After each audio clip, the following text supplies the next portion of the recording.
Hi viewers, welcome to Majesty Christian Television Network.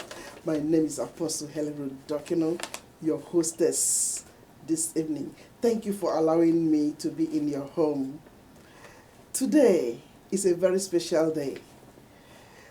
We have professionals who are here in the studio that would be joining me to discuss on this issue.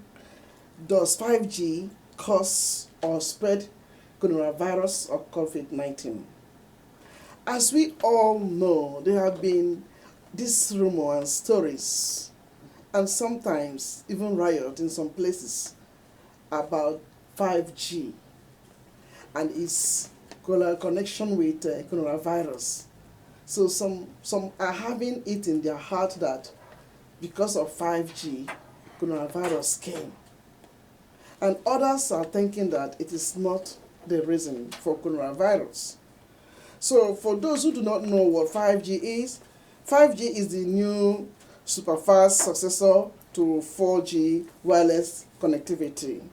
So scientists have been saying that there is no connection between the technology and the spread of COVID-19. For this purpose, we have the gentlemen who are here in the studio to do justice to this topic, who would like to hear from them what they know about coronavirus, the effect of this coronavirus to their businesses and also to their profession. And if you think you have something to say and you want to be part of this discussion, please join us on Facebook and make your questions known to us, or send us your questions through the WhatsApp line. Thank you.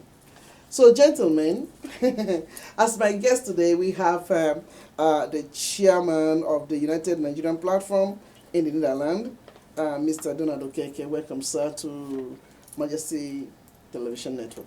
Thank you for having me here. Viewers at home, thank you. Though I'm here on my personal capacity. Yes. Donald Okeke is my name once again, and I'm speaking from a business development expert. Exactly. Thank you. Exactly.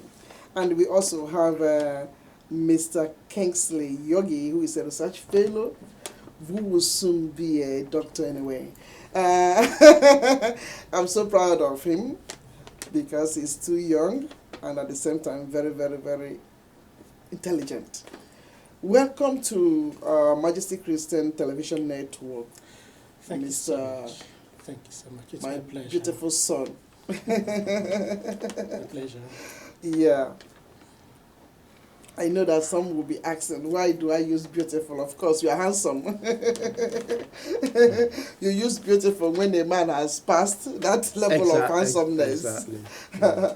So, Kingsley, are you comfortable being here? Oh, yeah, certainly. It's my pleasure being here. You've been here once, isn't it? Yeah, I've been here once. Yeah. Yeah. I've had to address some issues with Yes. you once. Thank you.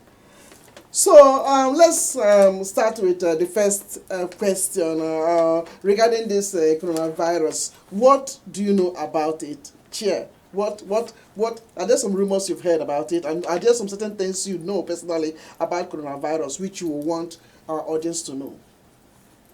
Thank you for that question. I think looking at the contemporary discussions, coronavirus is on the table of every discussion and every minute. There's been a lot of myths, and I've tried to follow expert discussions about that. And funny enough, we saw some extras from books referring to coronavirus in 2020, and it was as if coronavirus was just new, and those words we saw were predictions. Okay. But a little bit of research showed that coronavirus itself has been with us for over 8 decades. That the first coronavirus was spotted in 1937. Wow. Yes, and first isolated in human being in 1960. Okay, and coronavirus is said to be just like the common cold we have, so meaning that visually almost every person has had come in contact with one form of coronavirus or the other. Okay. But it was not until 2003, we had the first severe attack of coronavirus, and that was the strain called SARS that was first spotted in China. Okay, it lasted for just one year, and scientists have it that it has since disappeared from the surface of the earth. Okay, and about 9 years later, in 2012, another strain of coronavirus called the MERS, the Middle East Respiratory Syndrome, was identified in Saudi Arabia. It was isolated in bats, animal and human being. And they had it that it was passed from people who came in contact with infected camels or who drank camel milks. Right. And this has spread over the world, and even more devastating than the COVID-19, which we all refer to the coronavirus now. Yes. Because it kills about 35% of those infected, as against the 3% we have currently of coronavirus, though we hope it doesn't last so long. So yes. The statistics will not change. Yes. Okay, so coming to that, I'll leave it at this for now. But what I'm just trying to say is that it has been in existence. Coronavirus itself has been, but what we see now is different strains of coronavirus, from the MERS, the Middle East Respiratory Syndrome, to the SARS, and now the COVID-19. Yeah, but even during the period of SARS and the rest, I knew that it wasn't as dangerous as what we are having now. No, because what we are having now seems to be more contagious, very dangerous, and killing. Yeah. What makes what the COVID-19 very, very scary is the speed at which it's transmitted. Yes. Okay. And from human to human, not necessarily physical contact. Okay? Yeah. Approximately 2 meters could expose you to someone who has it, or who has it, through sneezing or coughing and so on. So that speed at which, and the degeneration of the carrier, okay, that makes it scary. And now, visually, every part of the globe has, it has spread to every part of the globe. Exactly. And given the fact that we've never been so mobile as we are now, okay, ranging from social travels for vacation and so on, tourism, to business travels, okay. So the mobility of human race, has been so intensified. So it's very easy to carry this along with you, okay. And so that's what makes COVID-19 more scary than we've seen. Yeah, because during the days of SARS, these people from wherever they were coming and using this mask, you easily know that they are coming from the areas that were volatile with this SARS. Yes. But it wasn't so contagious. No. It wasn't so. Or is it not? Was it not what happened? Was it so contagious that way? Because you could still see it on the aircraft with people with that, and they had their mask, covering their nose and their mouth. And you will come out not being contaminated with the disease. But this one is like, look at the distance. Now we have to maintain the social distance of almost 1-point-something, meter. We have to maintain that because we don't know who's going to sneeze. So it's more dangerous, and I pray that the Lord will take away this thing very soon. Yeah, tell us what you know from your theological point of view. Well, there's really nothing theological about the coronavirus. It is itself medical and scientific. Yes. But like he said, it has a long history. Yes. And I think why we are under so much panic at the moment is because we've not been able to spot a cure to it. And the upward social mobility or movement has transported it rather very quickly. But of course, it's always been there. Apart from the 2003 case, the SARS case, of course, we also had a case of coronavirus here in the Netherlands sometime in 2004. How did it manifest? Oh yeah, it came in a 7-month-old baby. Oh. Yeah, a human coronavirus. There was in 2005. There was also another case in Hong Kong, which is called the IBF. Is it the IBF?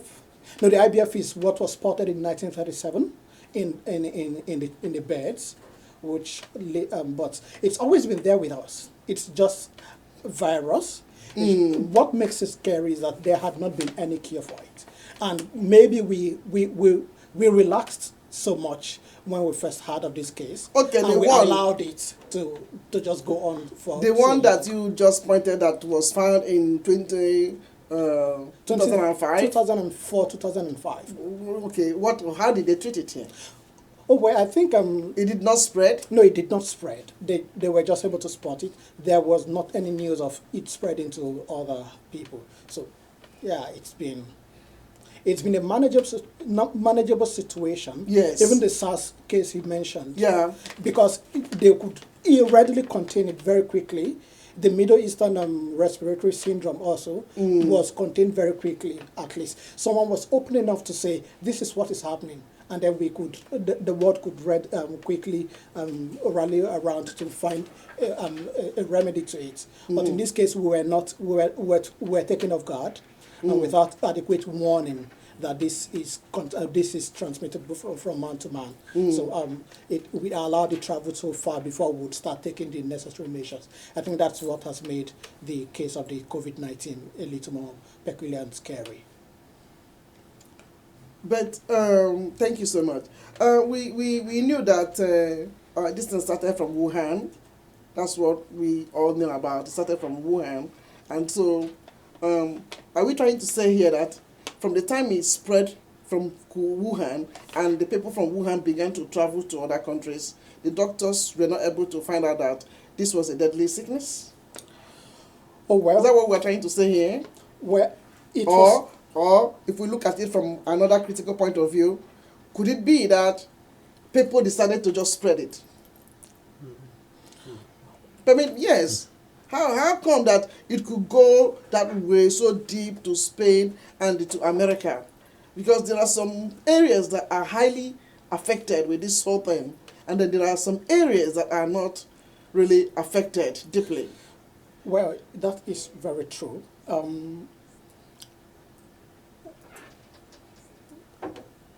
The information we have is that the virus first struck on the 31st of December last year. But where? In Wuhan. Yes, Wuhan. But some others are saying that that there had been traces of it 6 weeks earlier in same Wuhan. But what I would think made it spread so fast and we could not contain it is because the authorities in China probably told us that this is a manageable situation. It's not transmitted from man to man. Okay. So, it's something we could manage. And of course, we depended so much on that information. And the information from the World Health Organization also came to confirm that. It was not until late in January that we were told that this is transmittable from man to man, and that it's a global pandemic. Pandemic. It's a pandemic. So that is when we started getting a little more careful. But even at that, many other countries took it for granted. So we had people traveling up and down all through December into January. People were traveling. We are having those mutual and social exchange. People went on vacation to places that had already had contact. The football leagues, sports competitions did not stop. We know that this thing had been very much in Italy and Spain, or had been there, and the various championships and leagues, premier leagues of those countries did not stop. People gathered in their numbers and continued to relate as usual. Nothing. They didn't see anything happening, and then the virus had enough time to keep spreading, and that I would think is why we are in this precarious situation at the moment. Otherwise, if we had been able to spot it at that beginning, it would have just been like any other case, the cases of 2003 and 2012, and we would have been fine by now. Really? Wow. So, how is it now connected to 5G? Sure. Yeah. How is it connected to 5G now? Well, the connection of coronavirus or COVID-19 to 5G, I would think it's one is the timing. okay, because it's coming at a time that people are already scared about 5G. Okay, and its human or environmental effects. So when we saw the case of COVID-19, and like he said, we didn't have proper information to start guarding against it. Okay, China tried to cover it up and then release information bit by bit. Okay, our inability to have a very spontaneous response to curb it. Like we've come to understand that we've been seeing countries struggling with ventilators, and now we're just starting to see that ventilators even slow, accelerate the death. Yes. Okay, so ventilation wasn't even a solution, even when we thought that was the key to the problems we're having. So I think it's about the state of mind of individuals. Okay, already there've been a myth, there've been this kind of myth about 5G. So, and then all of a sudden, COVID-19 came up with its devastating effect with this speed. So a very weak mind can easily associate the two and then take it to run. Okay, and we've seen people propagate that out of their own personal fear or issues against the environment. And then we saw people trying to propagate same theory just for command and control, to try to see if their own theory is the one that influences people more. And then that leads to some of the violent actions we see, burning down the mosque in Birmingham, or the riots in Nigeria, blaming. And at the same time, what I want to say is this: what we've seen from COVID-19, no one is spared. But we've seen the wife to the Prime Minister of Canada affected. We've seen the British Prime Minister affected. We've seen the top official in Nigerian government, lost. So if 5G is the cause of what we're seeing now, those in power, the policymakers, wouldn't allow that to go on, because it will affect they are not spared either. Okay, so given this simple logic, I think I wouldn't associate both. Okay, and I've tried to look more into the 5G, and I think it has quite a lot of overwhelming benefits. Oh, really? It should be pursued, and that's why. Are there some things you know about 5G? Oh, well, which you want to bring out to us? Yeah, maybe not as an expert, but from a historical perspective, we see that it's a technological build-up on what we currently have. Being the fifth generation network. In 1979, we had the 1G network in our mobile phones, which could basically just help us make calls, and that was it. Yeah.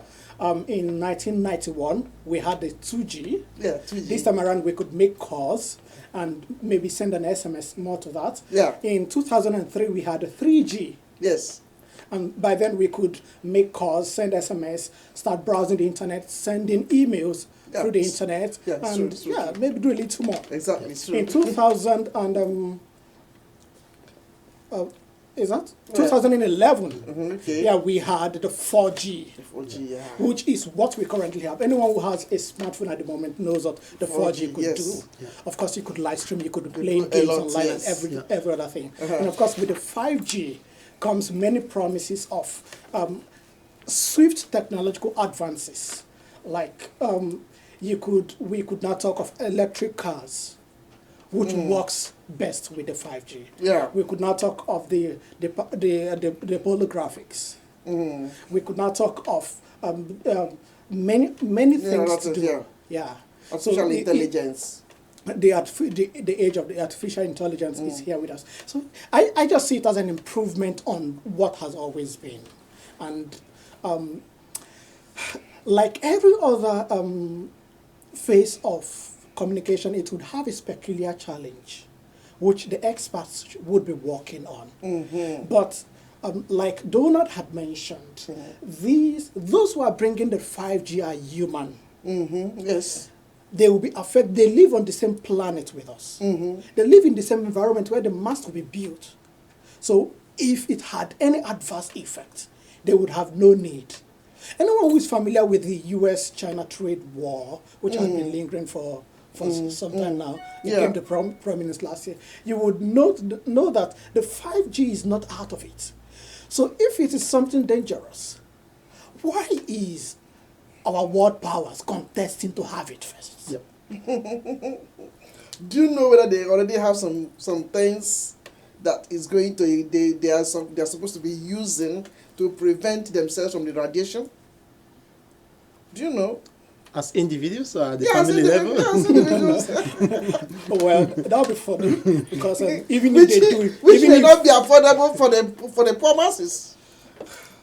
Because they got to be something. Yeah. Do you know whether they have something already? And their generations to come already? We don't know. Okay. So yeah, that's on lighter mode anyway. But we don't think there'll be. Apostle, you want to say something? Yes, chip in a word. This has to be driven by those questions and answers because it is technical information which will clear the doubts people have. That's very important. Yeah. Then the panel can add their contribution. That's what I'm saying. Yeah. Follow that. Let's have a meaningful discussion. Okay. Okay. Well, according to the answers that we have here, it says that. The question and then the answer, then you can comment. Yeah. The question is: does 5G cause or help to spread the coronavirus? That's what we've been discussing. Does it cause or help to spread coronavirus? So the answer here is a big no. That's what they said, because there's no connection between the 5G and the novel coronavirus known as COVID-19. There is no mechanism by which a wireless technology could cause a virus to mutate into a killer epidemic, and no way that wireless airways can transmit virus, according to Stephen Powys, a medical director for the British National Health Service. So to them, it's a complete no. Yeah. Do you believe in that? I believe in that, and conversely, 5G will even help in advancing our technology in health services. So those now who have gone to or put the ones that were already planted in Abuja and Lagos, what do you have to say to them? Because apparently, because of ignorance, they must have it's done what ignorance, yeah. And then to ask because I've seen non-experts in those fields commenting on those issues and then instigating those reactions. Okay, I would ask issues to be left to the experts to discuss, and then a bit of openness, because in Nigeria in particular, I saw a case of, it's not been launched in Nigeria, that is true, but it's been tested in Nigeria as a potential country where it to be launched, yes. And when this issue came up, when I saw the Minister of Communication address, he said, okay, yes, we've tested, but he fell short to address those fears people had. I had expected him to say, yes, we've addressed, these are your fears, but those fears are not justified. I missed that part. And when you allow that gray area, you allow the quacks to breed, misinformation. As a social-religious researcher, in the past years, we've never had our churches through the internet. And because of coronavirus, we've now been limited, not even to meet in the buildings. Our members, we have no connection with them any further. So it's only that they meet us by the internet. What do you think is happening? Well, I would think that the coronavirus, it has affected every area of life. It has affected the way medicine is being practiced. It's affected the way, in my university at the moment, convocation ceremonies or PhD defense ceremonies are being held online. Yeah, really? Yeah. Classes are now being held online. Everyone is now realizing that there is a new normal. And for the Christians, maybe it's time to begin to think back on the words of the Lord of the church himself. Okay. Who in John chapter 4 will tell us that a time is coming and a time is now. When the true worshippers who will worship me in spirit and in truth. And it's not in Jerusalem. It's also time that the church should begin to realize that there is a theology of place that had been neglected all the while. There had been so much emphasis on building the church. Yes. As against building the man that is the church. Speak to me. There had been so much emphasis. So we tend to live like the Hebrews, who in Psalm 137 will be taken to Babylon. Yes. And they will be required to sing the Lord's song. In a strange land. Even if it was a way of taunting them. But their theological perspective is baffling. They were asking, so how can we sing the Lord's song in a strange land? So they had only a place where they could sing it. That's the kind of thing that the church seemed to have been doing for many, many years now. Okay. We have been stuck to the building exactly. as if that is where God is. Huh. For us in Nigeria or in Africa, there have been so much regulations about what you must wear to the church and what you must not wear to the church. Exactly. Because you are coming into the presence of God. It's true. But now we worship from home. Are you also going to tell me what I wear from home to see my God? So there is a whole shift of perspective that it is given to us as Christians. And I hope we are open enough to begin to welcome it. And to understand it. Because, you know, I mean, you're really ministering to me. And I believe that those who are watching us now, they will see it from another perspective. Because some are seeing it as a holiday season for them, waiting again for us to go back to the old. It may be that we may not be able to go back to the old system of going back to the church buildings, worshiping from the church buildings, and thinking that we must come to the building before we know that God is with us. Do you understand? So I think it's a very big eye-opener. Yeah. So are you now trying to say that what Jesus said in the book of John 4, when he says that now is the time, she told the woman, this is the hour and the time when true worshippers will worship me in spirit and in truth. Are you trying to say that now that people are at home, they will be worshiping in truth and in spirit? No, expatiate, please. Yeah, thank you. It wouldn't mean that it is now they are worshiping in spirit and in truth. Yeah.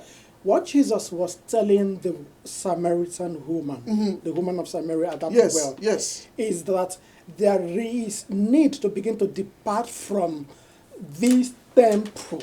Exactly. This mountain, this is where the Lord is. God is not a man that will be restricted to a little building. We have always been worshiping in spirit and in truth. Yes. It is not the COVID-19 that is bringing us to worshiping in spirit and truth. But at least it is drawing us away from the idea of being stuck to the building, the church building. Yes. And moving out into the area where we know that God is spirit. And as spirit, he is everywhere. Everywhere. And we can worship him from anywhere. Anywhere. And it will be accepted. Exactly. Chair, what do you think? Yes, I totally agree with him, because we should start seeing church as an arrangement. It's just like in the business circle, we say market. People see market as a place. The market is an arrangement where buyers and sellers buy and sell. So it could be online. It could be through telecommunication. But it is not static. Yes. And that's what he's trying to say, so that we know that God is omnipotent. He's everywhere. True. So the comportment to be God-like shouldn't be just when you are in that building, but in all facets of life, wherever you are, you know that you're worshiping God, and so I think it's quite enlightening. So forsaking not the gathering of the brethren, how then would that come in this now? Yes. Yeah, I think it has also greatly enhanced that verse. Because the gathering of the brethren, like Hebrews did tell us, is not by virtue of our meeting online. Okay. We are still meeting communing. Also. Exactly. Today I had my normal service online. Yes. And after the normal service, we broke into our groups to have our discussion. Okay. And after the group, we broke into the larger group where the whole members of the church after service would come in to have coffee. You sit in your house, make your coffee, and come back to the screen where you just have others, we just do some small talks. Okay. And we part. Okay. Yes, we are not able to touch one another. Yes. But it has not in any way changed it. So it would also be like saying, because I am communicating with you on phone, I have not communicated because I've not seen you in person. Okay. That's the kind of thing we'll begin to do if you begin to interpret not forsaking the gathering of the brethren in the light of physical meeting. God is a unique God. He's not a static God. Exactly. He moves along with the spirit of every age. Exactly. If we had Skype and Zoom, yes, and Meet, the Google Meet, yes, in the first century, we would have when that verse was being written, our attention would have been drawn to the fact that don't forsake the meeting together online. Yeah. Okay. Yes. Or yes. as much as possible. It's true. But technology had not developed to that point by yes, then. Yes. Yes. So yes, it could only speak within the limit of its technological development. Right. And we are now in this. Now, so how hold it there. How do we now carry on or carry alongside those in the remote areas who do not have this technology? How do we carry them along? Yes. You can say something if you have. Yes. I mean, the speed at which the mobile communication is spreading, is cutting across even the remotest areas you think. But I think carrying along, every society will make do with what they have until they get to where others are. So I think they will definitely find a way. Because if you see, they'll find a way. Yes, definitely. Because here we are allowed to at least have about 10 to 20 maximum. Physical contact.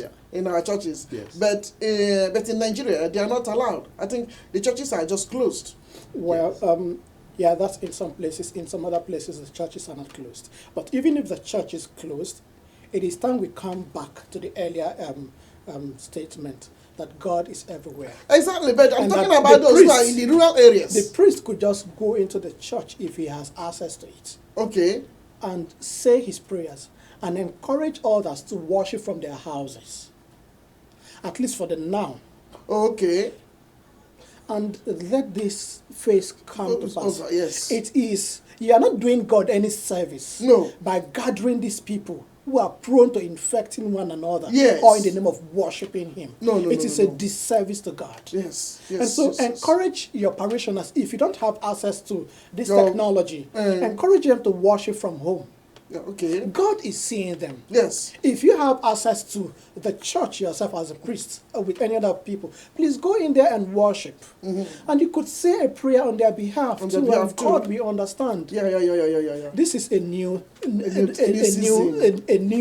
whole new thing that we have to deal with. We just have to be very smart with it. And I think every household in Africa now, they have either television or a radio. Yes. Okay, and these communication gadgets are there to be explored in distant worshiping. Like he said, they know when the priest tunes in, the recording is on live, and then they could join either by radio or by television. Okay. But there's also like the contacts we have when we meet and we see face to face. It's not like, it's not just like meeting on the screen. Let's be realistic. It's not like I'm a pastor. I want to pray for people, and the Bible says lay hands on them and pray. So they'll be watching me, and they will go and put their hand on the screen there. The effect that one will have, I don't know whether it is the same like when I'm praying for them physically and then laying my hands on them. Well, yeah. The religious is dominating the discussion. Yeah. You finish. Yeah, but coming to that, you have prayed for people you have not seen before, haven't you? So why not? We could still pray for them now. Besides, each person, each member of this church could as well have families. And it could be a way of returning us to the original idea to the early practice of the church, where people met as families. Household churches. In the New Testament, we see household churches springing before we started having the idea of everyone coming together into one place. So it's a return to that family-based church. And we can as well just make do with it. It's a phase, and we are believing God that it will come to pass, and we'll move on to what we have been used to. But maybe until then, we may just get used to this. Yes. So those who are just watching us online, we are discussing on does 5G cause a coronavirus, as the speculations have been. So you can give us your own remarks, and then we'll read them out. Now, the second question is this assertion that cell phones do cause cancer. Therefore, the 5G claim may be true. Does cell phones cause cancer? If we try to associate cell phone and 5G, I think we've had the cell phone long before the 5G that we've not launched is coming. So I wouldn't attribute any health hazard of cell phone to 5G to start with. Okay. And well, I'm not an expert in that area, but if there's any exposure of radiation emanating from cell phone, of course, it will affect our life, our health situations. The extent of the effect, I've not researched into that, and but what I would say is that, would that make us not to use cell phones? No. No. Without make us be very conscious to the extent to which we use cell phones, yes. Okay, in other ramifications, not just its exposure in terms of radiation. But cell phone enhances social connectivity, yes, that we can reach out far and wide. But at the same time, it disconnects us from our immediate environment. Okay, because but I wouldn't go into details with that. But just elaborate a little bit. What do you mean by that? I've seen families sitting, sometimes, in my own family, and then we're all together, but everyone is busy with his or her own mobile phone. You find out though we are all in the same room, but we don't talk to each other. Socially just disconnected. Yes. Okay. But that's then, also bad. But then you find out sometimes you're more connected to somebody who is you don't even know. Away. But that's another question. But as to if connecting cell phone, the hazards of cell phone to 5G, I think we can debunk that because 5G has not been launched yet. And that we're associating with cell phone. So cell phone has been in existence. So if cell phone has any health hazard, we should look at cell phone itself and not associate 5G. Okay, all right. You are a businessman, eh? I am. So in this, in the midst of this lockdown and whatever they call it, how have you been coping up with your business? Because for me, as a media personnel, it has really affected us.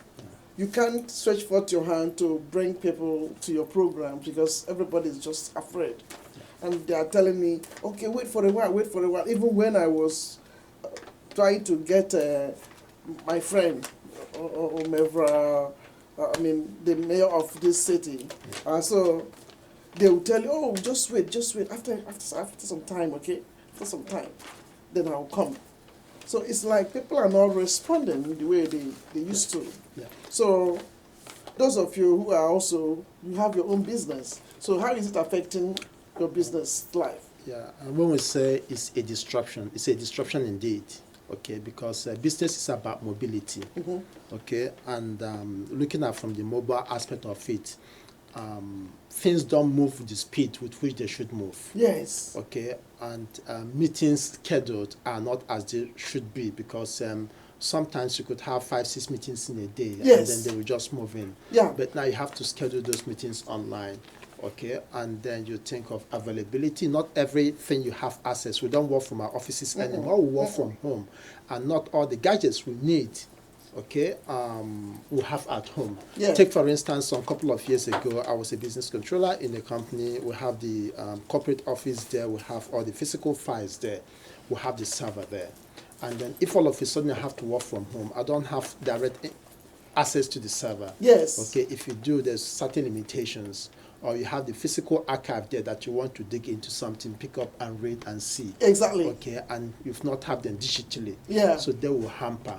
Okay, Yeah. we'll have a transaction in Chile that will have to have physical visitation to the site. Yes. And we can't send anyone because there's a lockdown. Wow. Okay, and so that means that business have to be held. Yeah. Okay, and you're talking to a logistic company, said, oh, we have backlog of things to move. Yeah. Yeah, because the flights are there's a kind of disruption. Exactly. Who are you moving where? Everyone is home. So there's a big disruption in business. It is it's so like terrible. it's bringing business to a standstill, to a halt. Okay, if you look at the hotel in the hospitality industry, where it's totally locked down. It is totally. Most of my friends who are working in the hotel, they've been laid out. Yeah. So look at that. It's terrible. It's bringing businesses to ground zero. Okay. At the same time. So if that be the case now, and we are saying that 5G is going to do some certain things which we normally are slow in doing. Yeah. Okay, because there's going to be application of the artificial intelligence. Yeah. To be doing some few things which human beings ought to be doing. Yeah. Then how would people still live comfortably? Because it's like there will be a lot of jobless people around. Not necessarily. Hello? Yeah. Yes. Yeah. I am not an expert again. Yeah. I'm not a business expert. No, but we want to discover. Yeah, but it will certainly affect the way jobs go. And of course, it will phase out many jobs. Exactly. Like when we talk of driverless cars. Yeah. Those who rely on transport may lose their jobs. When we talk of the factories, lots of people who are employed in that sector would also be laid off. Yes. But along with that would come the creation of more jobs as well. Yeah. So as it lays people off, it's also creating more jobs. And we should what I would rather see is that it calls for us to just step up our games. Okay. And be ready to catch up with the trend. Because there is more prospect in it. Okay. It's only putting us away from what we have been used to. It's like saying that we should all be, when there's a mowing machine, we should all go out to the field to go plow, to go cut grasses. Or we should all go to the farms and start weeding as it is with us in our traditional African societies. Yeah, Yet there is a mowing machine or there is a tractor which helps us to do all of that. Yes. That was a phase of development that phased out laborers. Yeah, it's true. Something else is coming at this point. And people would have to leave a particular job and move up. Okay. So we should rather encourage people to learn, to catch up with the trend, move up, learn new skills. Okay. Jobs have been New lost skills, well, but more jobs have been created. So that's a plus. It's a plus now. It's a plus for somebody who's out there listening, because that's part of the fear that people are having, The fear is that they're going to lose their jobs. How are they going to be able to take care of their families, So, by the way you've explained it, I think people must be able to move on and develop new skills. Yeah. But your business has been affected? Yeah, my business has been affected, and and it creates other opportunities, other areas. Okay, but certainly it has. Wow. Yeah. And yours? Well, I am basically into research. I have had lots of meetings cancelled. Three conferences have been cancelled this year, and they are very critical for me. I had a very crucial presentation in one of them prior to my defense, which had also been cancelled. At the moment, I have lots of books that I needed to get from the library to speed up my research. Okay. And I would have to wait because I can't find the soft copies. Yeah. And I can only have access to the hard copy because of the lockdown. I have to wait. So yes, it has impacted us negatively in many ways. Wow. And the situation in Nigeria, let's just visit Africa a little bit. So the lockdown, what in Nigeria, is it really affecting them the way we are seeing it in the internet? Because some of the clips that people are putting on WhatsApp and all of, so sometimes it's very disheartening. Yeah, it's. So tell us what you know about it. No, certainly it's affecting because if you look at Nigerian economics, substantial percentage of the population live on subsistence level. Think of a woman in the village or anywhere in Nigeria whose daily daily needs, it's what he picks up from his or her farm. Yeah. Goes to the market and sell. Okay, and then from there she or he will pick up what they need for the house. Mm-hmm. Okay, when you say lockdown, you mean where is the means of sustenance? Okay, some live on income on daily basis. Yes, it's true. Okay, we've seen clip of some disturbing clips. Very, very disturbing. Yeah, a situation in point is that this is at the time government is distributing money. Government is distributing some relief materials, rice or bread in some cases. And then this woman had her shop open selling tomatoes, we saw, some of the, and then the law enforcement came kicking it out. Yeah. Okay. You can enforce lockdown in African situation would be very impossible. Okay. Restriction in movement and social distancing would have been what it should be. Okay. Yes. And then when you open, but even as at that one, they are not maintaining it because they are still doing their parties and they are still clustering around each other. Yeah, parties are avoidable, but look at the structure of our market. Okay, so in a typical setup of the open market, how can you practice social distancing there? So personally now, I think the case of the implementation of the lockdown or social distancing in Africa is a lost case. Yeah. I'm looking beyond that. I'm looking at what are post-COVID-19 structural development in Africa, okay, whereby our markets will be such designed that should we have a need for social distancing, we should be able to implement that. Look into our urban planning. What about the population? How do we take that into consideration? I mean, think about the population of Nigeria. 200 million?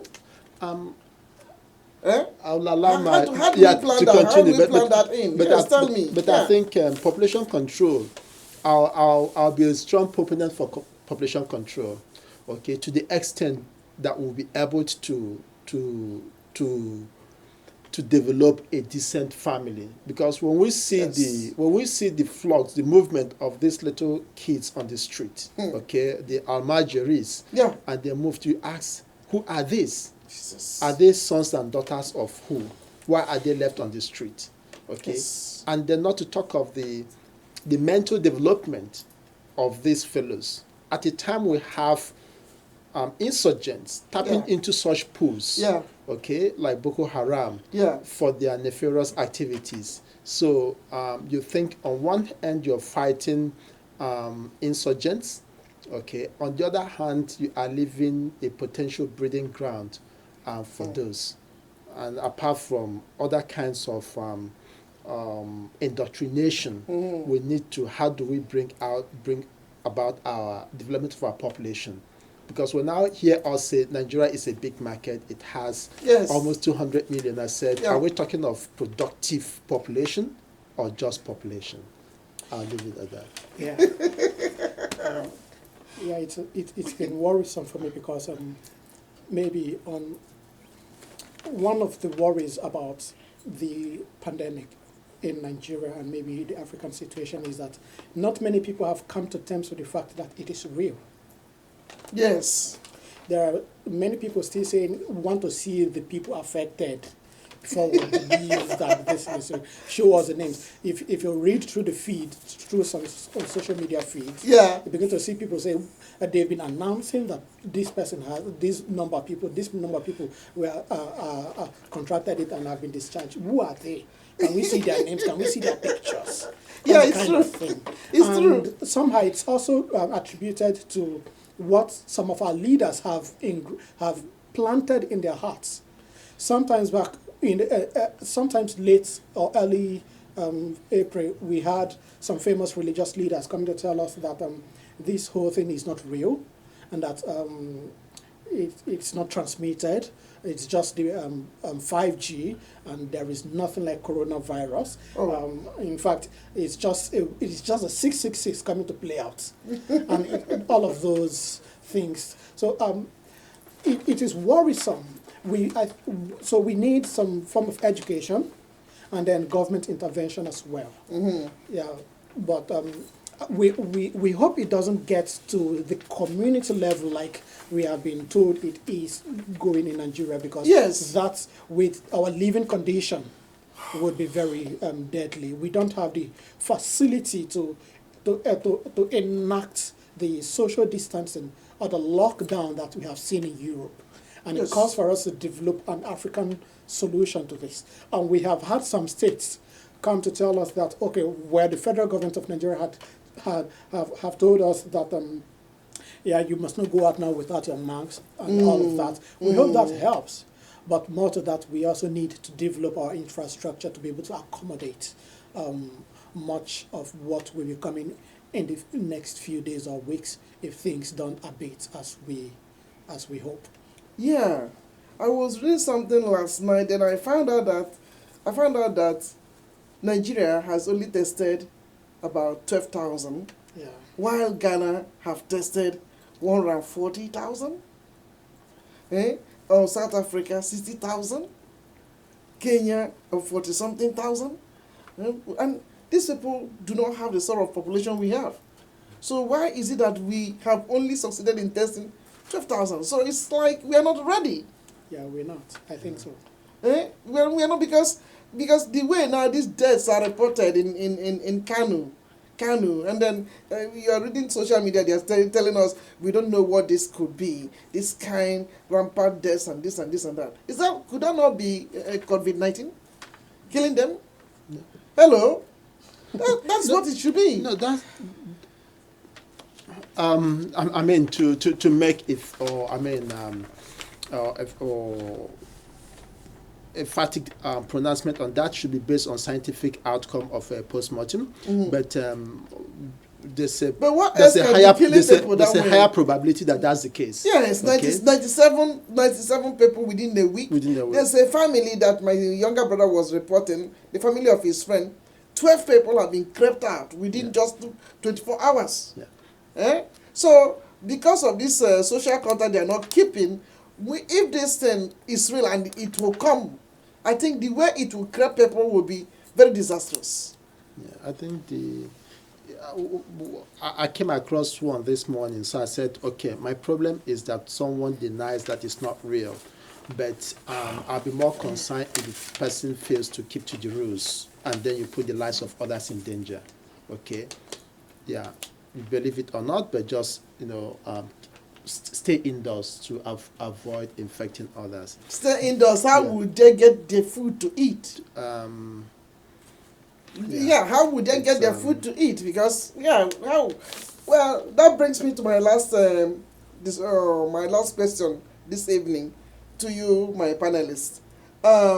The theory that people are also promoting, that some school of some few billionaires want population reduction in the world. What do you think about that? Is it really true? Are they promoting something like that? Looking for people to die than to live? If we are going to control the population of the world, is that the only way? Oh well, yeah, that that conspiracy theory is there, very much there. Of course, if you go to Twitter today to see one of the trending hashtags, which is currently on, there's a protest in the US at the moment against Bill Gates. Okay. And there is a Twitter hashtag against him. All of that for the vaccine that is developing. Yes. The one thing I want to say about vaccine is that it has always been there. For almost any pandemic or for almost any disease that comes, we have always had vaccines. For polio, of course, we all vaccinate our children. Almost all the children born in Nigeria between 2000 till now have been vaccinated. Nothing has happened to them. So if a solution has been found, there is a Dr. Babafemi Taiwo in Nigeria and in the US who has been trending lately in the news, telling us of a drug which has been acclaimed by the US government, FDA, to be a probable solution to this. Can we just welcome it and do away with the myths? Yeah. If anyone is trying to impose vaccination on us all, there are governments in place in every country to address those situations. But for now, I would encourage you to first look for the solution to this. And when it comes to forced vaccination, we should find a way of addressing it. Yes, and if that happens, we should be free. I don't think vaccination is a problem, but it's the content of the vaccination that is what should be the problem. If it is a vaccination that people are going to take and they are not sure of the content, because if you are making a vaccination, tell us the content. To what extent? Because I believe why they are fighting Bill Gates was that they have accused him of bringing out some kind of vaccinations that made women, they become sterilized. They become, yes. You know, so they told them to come and take some vaccination for so, and then the thing now was working against their pregnancies. Do you understand? So something like that. So they were not attacking him in vain. There must have been some element of truth, because in any rumor, there got to be some element of truth in that rumor. So if they tell us the content of what is in the vaccine, I don't think people will object to that. But if it is something hidden, you're not telling us the implications of that, the after effect of that in which you want us to take. I think the vaccine development is a very transparent one. I don't know. Starting from the lab and then the clinical trial processes, phase 1, phase 2, phase 3. Okay, and in all cases, the purpose of the vaccines are very clear. Okay. Having said that, I believe in vaccine. I was vaccinated when I was young. Yes. And being a Rotarian, Bill Gates is one individual, Bill and Melinda, spearheaded the eradication of polio worldwide. We just have a few countries, including Nigeria, Pakistan, and Somalia. Yes. And that we've not had 100% eradication of polio. Okay, so healthcare, global healthcare has been at the forefront of Bill and Melinda, and I would want that credit to be given to them. Yes. Okay. I've seen some misconceptions about his intentions, and I personally would want to distance myself from that, because I know these two fellows meant it good. For humanity. Really? Okay. Yes, and they pursue what they do with passion. Okay. So I think is that great sense of passion that is being misconstrued. In terms of but what about when he was being interviewed regarding the women who lost their pregnancies and he admitted that? What about that one? I have to go back to that clip, but I know sometimes there's unintended consequences in vaccine trial processes. Okay, and that's all I can say on this.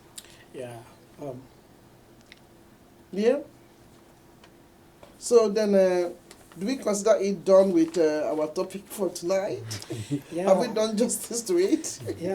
Maybe on the final note, maybe I back so to but you say you never answered me regarding to the population depopulation? I'll be for productive population. Okay. Well, that no matter how you want to define that, for me, productive population is that if you want to have 2 kids, make sure you've chosen 2 because you want to take good care of them. That is good. And if you want to have 10, No. If you want to have 10 and then you want to make sure you have productive population, you're bringing it to society. That's your own business. But Africa, we should not just look at the numbers. We should look at the quality of our population. And that is why, in the case, you could see the population of the Almajiris in Nigeria, for instance. I keep hammering on this. Yeah. Okay, you think, what do this constitute to the society? Exactly. And I'll not blame the kids. I'll blame those who are responsible for them. Okay, and what they constitute to the society.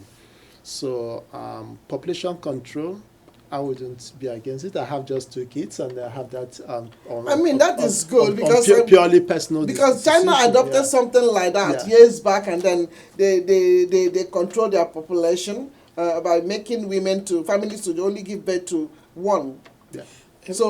So and they maintain to that. You know, I think such must be brought maybe to Nigeria. Yeah. Because we have the biggest population so far in the whole of Africa. Yeah. Yeah, a more worrisome dimension to that is that we should also educate our people to receive it, because there had been a misconception that a chip will be planted into your body, and of course for those who are too religious, they have read that as being the 666. The 666. And no, but we've been hearing also about the chip. They've been talking about the chip in connection with the vaccine. Yeah, but it's not a rumor. It's not a rumor. Yes. But even if there is a chip, I don't see it as being the 666. Oh, then what is it supposed to be? All right. So maybe a very quick rundown of what I think about that. Those who say that want to make us believe that the coronavirus, or corona as a word itself, is a 666.